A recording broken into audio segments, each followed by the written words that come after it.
How's it going, everyone? Welcome back to the Next Goal Wins TV. Today we are breaking down Liverpool and why they're absolutely smashing the Premier League right now. Arne continuing to build from the Jurgen Klopp era. That's what Jurgen did, that's what we try to continue.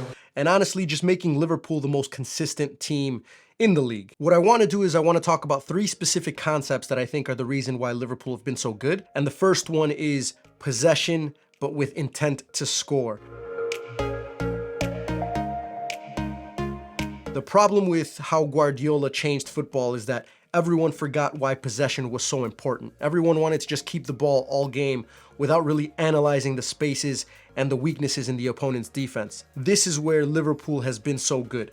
Every time that they regain possession and they start to build from the back, they never overplay. They look at the opponent and, for example, if the opponent is playing in a low block, they try and draw them out to create space in the middle. Sometimes they'll use players like Gravenberch or McAllister or anybody else who pops into the middle just to bounce the ball. But the key isn't building out through short passes. If Alisson or Van Dijk don't feel like they can actually build out, they'll just play a long ball to one of the forwards.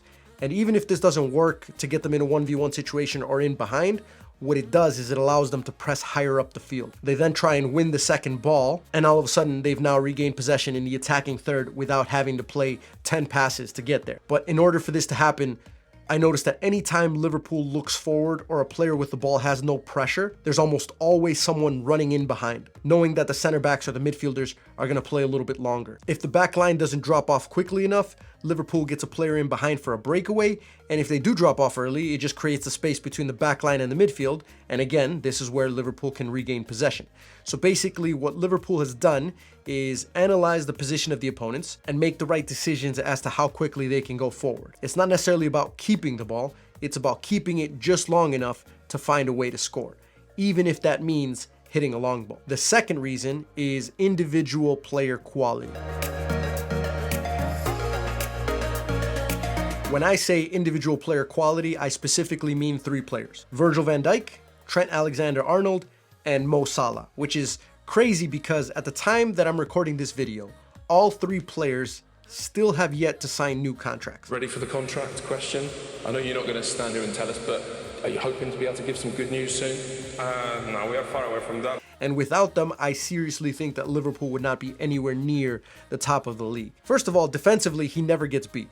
At one point, I believe he went 50 games without someone dribbling past him until Arsenal legend Nicolas Pepe in August of 2019. So I know that was a long time ago, but when you have a defender who almost never gets beat, you won't get scored on very often. The other thing is his passing ability, specifically to break lines in the midfield, but also to be able to play long balls, is probably the best for any center back in the league. I think he's the most comfortable on the ball. If you press him, he'll find a space or a gap to play into the midfield, and if you don't press him, he just plays a perfect long ball. He's essentially just a cheat code for Liverpool. And then next up, you got Trent. He gets a lot of shit for not being able to defend, but he also plays with Virgil van Dijk, so he doesn't need to be as good of a defender when he's got somebody like Van Dijk right behind him. When teams expose Trent in the transition going forward, I think that's when Liverpool struggle a little bit, but on the ball, he's just different. He can play the most dangerous crosses and long balls out of any fullback in the world, which I think goes back to what I said earlier. If Liverpool regain possession and they can break quickly for a counterattack, Trent is one of the best, if not the best passers in the league. And that leads to the last player, which is Mo Salah. If you can find a way to get the ball in behind or out wide to him, he's always going to finish the job. A lot of people actually consider him now the best winger in the history of the Premier League. And when he gets as much service and balls in behind that isolate him in 1v1s, he's almost always going to score. It's so hard to be a consistently dangerous winger in the Premier League, but Salah has done it for so long now. And I know I'll get a lot of Liverpool fans saying that there's other players that are also the reason why Liverpool are so good.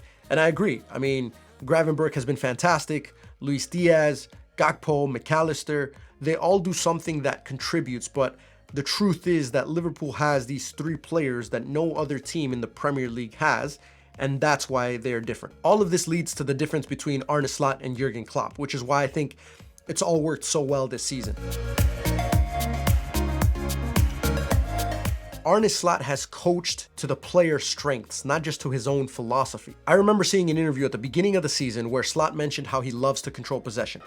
But the main thing I was impressed about that we were so dominant with the ball and that we could every time play a midfielder free. But the truth is he's created a system where Liverpool used the strength of the players, not just his own philosophy. Everyone thought that they were going to get a manager that always has 60% or more possession, and it was going to be total domination when they have the ball. But the reality is that he found a balance of keeping possession and going forward quickly. And what this did is it maximized the output and the performance of the team. And this is the biggest difference from Jurgen Klopp. I think Klopp was successful when he had the players that could fit his heavy metal style of football. And it took him a couple of seasons to get there. But I just think of a situation similar to when Sadio Mane left and how it changed his ability to be able to play that same style. And I think that's what really caused them to struggle in the 2022-2023 season, because they could no longer press the same way without Sadio Mane. And I think with the really bad transfer window this year, everyone expected Liverpool to fall behind. But Arne Slot didn't come in and try and play a style that the players couldn't play. Instead, he realized that sometimes you do have to play the long ball. And that means the ultimate goal is to score. It doesn't always have to come from quick transitions or long spells of possession, but it can actually come from both, depending on who he has on the field and who he's playing against. And that ability to adapt is why he's winning so many games. And that's why ultimately I think they're going to win the Premier League this season. Let me know what you guys think.